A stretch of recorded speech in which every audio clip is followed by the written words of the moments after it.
गर्म दूध में सिर्फ एक चीज़ डालकर पिएं और घुटनों के दर्द को फौरी ख़त्म करें। जानिए सबसे आसान तरीका घुटनों के दर्द से फौरी आराम का। दिन भर के काम काज करने के बाद रात को जब हम सोने के लिए लेटते हैं तो हमारी टांगों में दर्द होता है और इस दर्द की वजह से हमें नींद भी नहीं आती। या दिन में कभी हम सीढ़ियाँ चढ़ें ऊपर नीचे तो हमें घुटनों में दर्द महसूस होने लगता है। अगर आपके साथ भी यही मसला है तो आपको चाहिए कि आप टाइम वेस्ट ना करें और मेरी बताई गई इस टिप को इस्तेमाल करके अपने घुटनों को मजबूत बनाएं। तो आपको करना क्या है, एक पतीली में 2 कप गर्म दूध करने के लिए रख दें।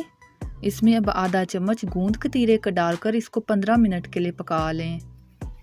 जब आप देखें कि दूध का रंग तब्दील हो रहा है तो इस वक्त चूल्हे को बंद कर दें। इस दूध को हल्का सा ठंडा होने दें। फिर इसमें 1 चम्मच एलोवेरा जेल मिक्स करें। जब भी आपको घुटनों में बहुत ज़्यादा दर्द महसूस हो तो आप इस दूध को पी लें। इसके अलावा रात को सोने से कबल और सुबह नहार में इस दूध का इस्तेमाल ना कि सिर्फ घुटनों के दर्द में फ़ायदा देता है बल्कि आपके खून की रवानी को भी बेहतर बनाता है। इस टिप में दूध शामिल है और आपको पता ही है कि कैल्शियम जो है वो दूध का सबसे बड़ा ख़जाना है।